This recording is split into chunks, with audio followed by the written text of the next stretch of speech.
and welcome to That Is Nice. I am here again with Alondra. Hello, Jacob. How you doing? Good, how are you? I'm doing well. Thank you for having me again in this show. It's our pleasure. So to start, this past week, Atlas V launched 2 military satellites into space, into low Earth orbit.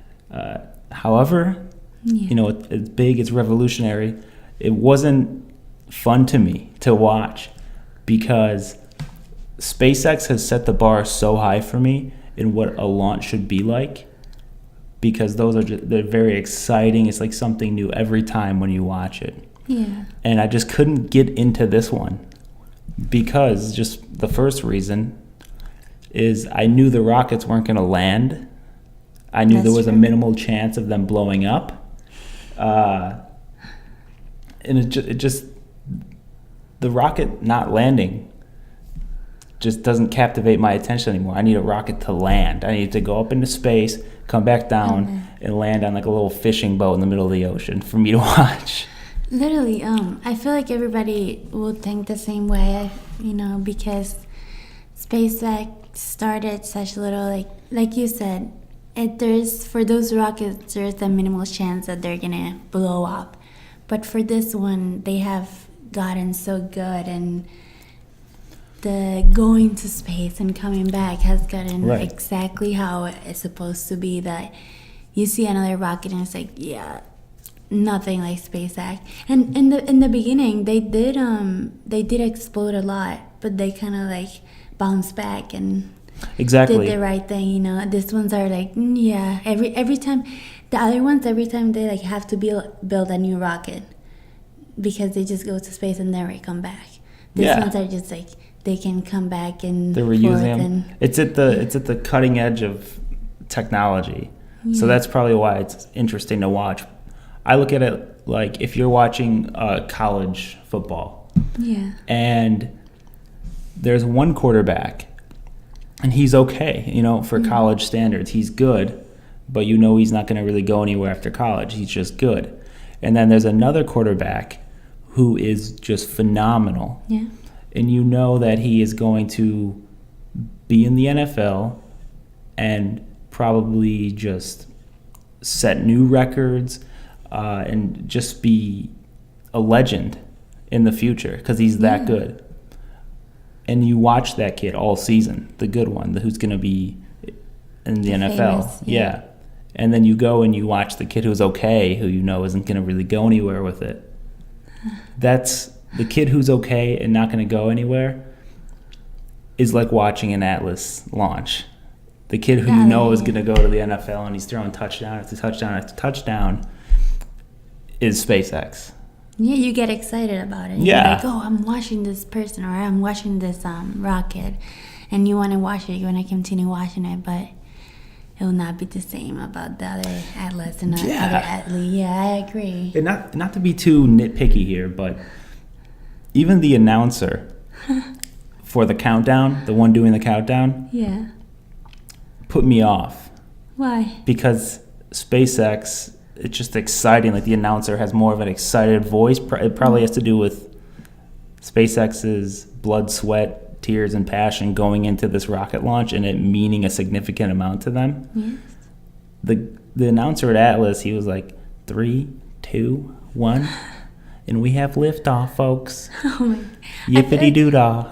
I feel like that's how like everybody in space related situations are like. I mean, every time they launch something, it's like 3, 2, 1. We're here, people. It's like you're sending something to fucking space. A little excitement would be nice, I mean, not to be mean, but I feel like it's always happened like that, The SpaceX ones they're a little bit, mundane, but they're still a little excited at the same time. But besides that, I guess a lot of Elon's companies are going to be on the main talking points today because Tesla Model 3, which is the new average consumer price point vehicle, had an insane amount of pre-orders. Yeah. I see that. Yeah, I saw and that, they're very backed up, and they might not be able to meet the quota. I'm pretty sure they're already delayed. Wow. So Elon, being the phenomenal CEO that he is, he's sleeping on the floor of the Tesla factory. I heard that. Yeah. Because he hasn't had time to shower or go home or anything like that, because he's staying there making sure everything's running as smoothly as it can. Yeah. How many bosses have you had that you think would even do a fourth of that? That is pretty crazy for a CEO and founder. Exactly. Like, nobody does that. And he said he doesn't think that the employees should be busting their ass while the CEO is out on vacation. That's true. Like, the person that creates a company is supposed to flow and make it bigger, not, the other employees. And not to be mean about the people that have their businesses and, all these things, but they're supposed to be the people that work more, not the employees. So I feel like he's a great CEO. I agree in that. And then sleeping in the office, like, who will do that? In the floor. Not even on the office, on the floor. Like, I couldn't do that. That has to, like, you have to love what you're doing. And he's doing a lot of stuff. Like, I mean, not only the SpaceX. Oh, yeah. And we'll get to that later. He has a very traditional leadership ideology where it's, you're the leader, you work the hardest, you put the most into it. Yeah. He doesn't even actually see himself as a businessman. Oh, really? No, he doesn't. Because he in an interview last week, I think it was with ABC, he said he sees himself as an engineer. Oh, really? Yeah, he owns let me see, he owned PayPal. He owned PayPal. Created it. Zip2, SpaceX, Tesla, Solar City. And Boring Company, isn't it? Yeah, and the Hyperloop for the Boring Company. And he sees himself as an engineer, which is crazy. But he has a lot to do with the design aspect of it. But still, I think if you own billions of dollars worth of businesses, I think you can call yourself that. Just a little bit. Yeah. Well, it's like he's humble, and I feel like he can have the right to call himself engineer, because he has created SpaceX. That's kind of like a science engineer. All of it is. Everything that he has created pretty much is about engineering. So but the companies per se, I think maybe he has people that work with the business aspect. I don't know how that works, but I mean, he knows what he's doing. He has a degree in economics and physics. Yeah. So it's, I mean, I don't know much about it. I wish, how proud is his mom? Right. You know what I mean? I wish I was his mom. The son. That is the first time I wish that I was a woman. But, but we mentioned Hyperloop, and even Hyperloop, if you don't know, is he wants to drill tunnels under the city of Los Angeles to eliminate congestion in the traffic.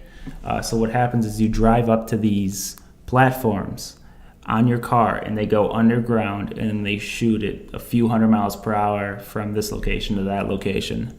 So he also wants to make one from New York City to DC that'll get you from New York City to DC in 29 minutes. That is pretty cool. Yeah, so you just get on, you just go, your car drops down, and you travel. And he even has one where people, no cars, can just walk in, and it drops down. It does the same thing.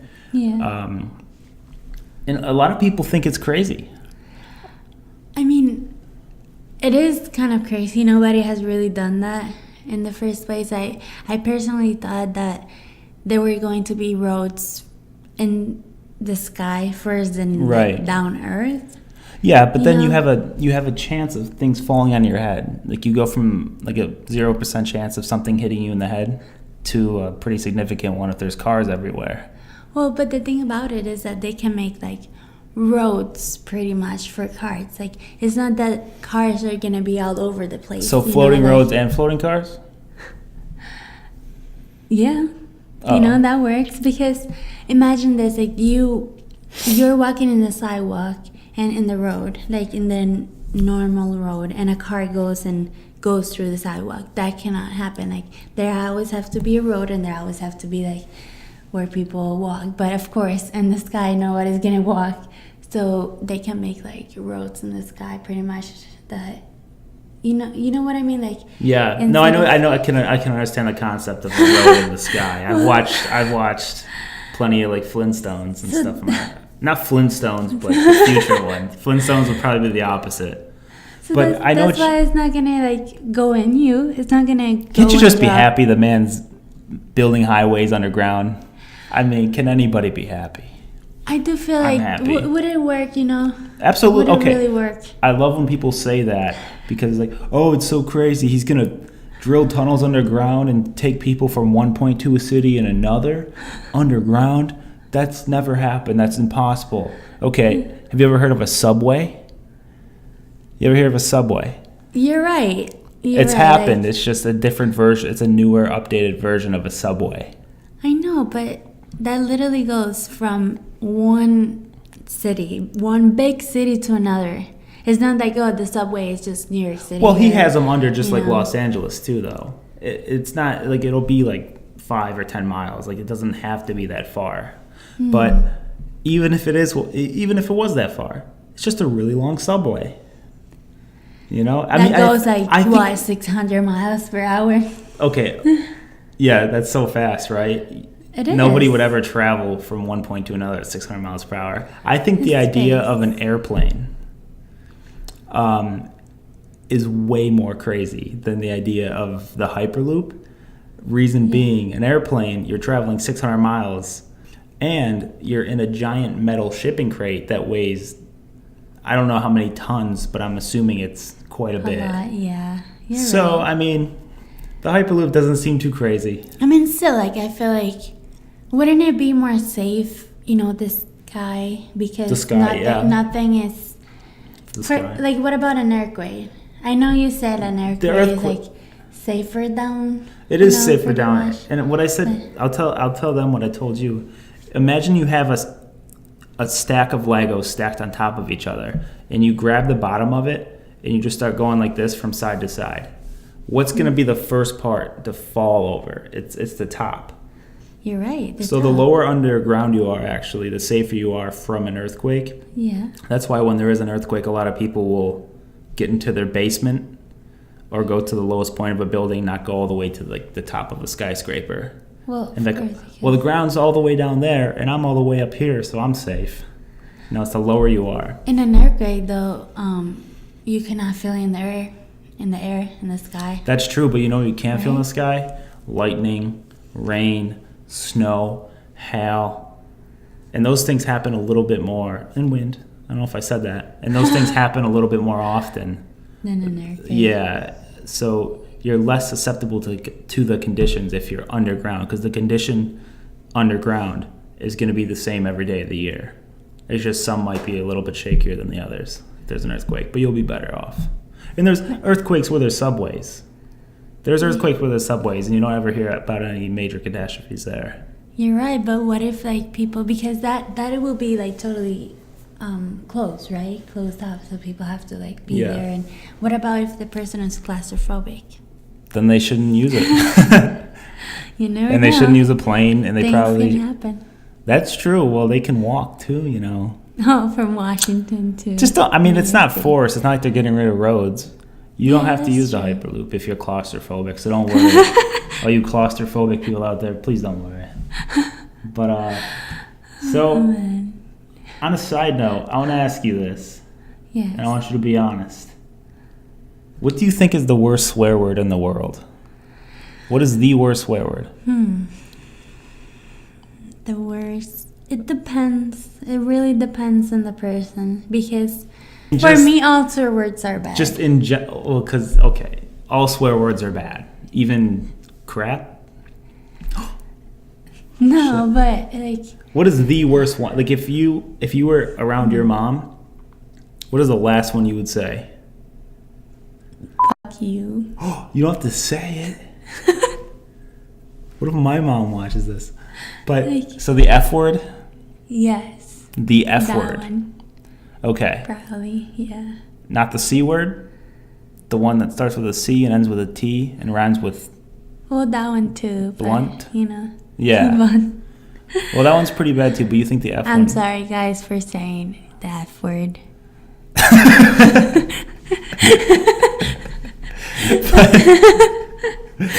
I'll try to beep it out. I'll try to remember to beep that one out. But so F is worse than C, I mean, or I mean, I understand all swear words. Can we just say yes. F is Let's- worse? Or, yes. Yeah, F is Yes. F is worse. Yes. An answer. Oh, we're on to something. But yes. It's okay. worse. So when you just said the F word Yeah. blatantly and loudly right in front of me, did you go like this before you said it and look around? Well, no, because you're the only one. But you don't know if there's here. someone over there. That is true. If I knew someone is around, I have to like make sure. But you didn't you check. know, I didn't. I can Right. think of a word right now that if I were to say, which I wouldn't, but if I were to say, Yes. even if I was alone in the middle of the desert, I would still go like this, Look around. just to make sure. And this is a word that most of the time, Yes. it is not pronounced the actual word. It is pronounced the first letter of the word and then word after. And if you haven't guessed, yes, it is the N word. Yeah. Because if you were in a group somewhere, you could be anywhere in the middle of a restaurant and you said not the actual word, but if you just went the F word, you would feel totally like it's nothing. Like it Yeah. wouldn't be a big deal. That's true. Even if you're saying the first letter N word for the N word, you still have to be cautious where you're saying exactly the N word, Yeah. That's true. because you still aren't able to even say the first letter of the word you're trying. You can't even imply the word. The F word you can imply basically anywhere. It's polite to imply the F word. Well, because like that word was like kind of really bad in the past, and that's why people are like, they have to be careful how they use it. It's really how you use it.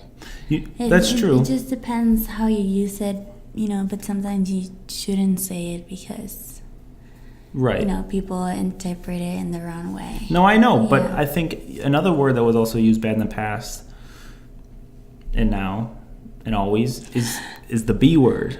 Yeah, that's true. It rhymes with niche. Or ish. The word is bitch. But if you say if you're out in the middle of a restaurant and you're telling a story and everything, Yeah. and in that story you have to say the B word, you don't look around for any bitches that will get offended, any B words that will get offended if you said the B word. That in itself is offensive. Yes. Because you're looking around like, oh, before I say this, I got to make sure there's no bitches around me that would be offended by the word bitch. Okay, no bitches? All right. And then, so Yeah, that's... it's, people will say the C word, people will say the F word, but I think it's the N word. Yeah, definitely. Is it classified as a swear word? Like, what classifies a swear word? Something that you don't, something that's like naughty to say. And offensive, like offensive to Yeah, someone. so it it would. can be only one person, 2, 3, or, even this little group that is just by this one word you offend. Even if you offend one person or 1,000, it doesn't matter. That's what is classified, I think, of a swear word. Yeah, Yeah. that's true. That's true. Pretty much. As long as it's offensive. We're just going to keep this one short because the last one was a little long. So, was it nice? It was nice. Thank you for having me No again. problem. Remember to follow us at That Is Nice Podcast at Instagram.com. Let us know in the comments your favorite swear words, I guess. And that's all. Thank you and have a good night.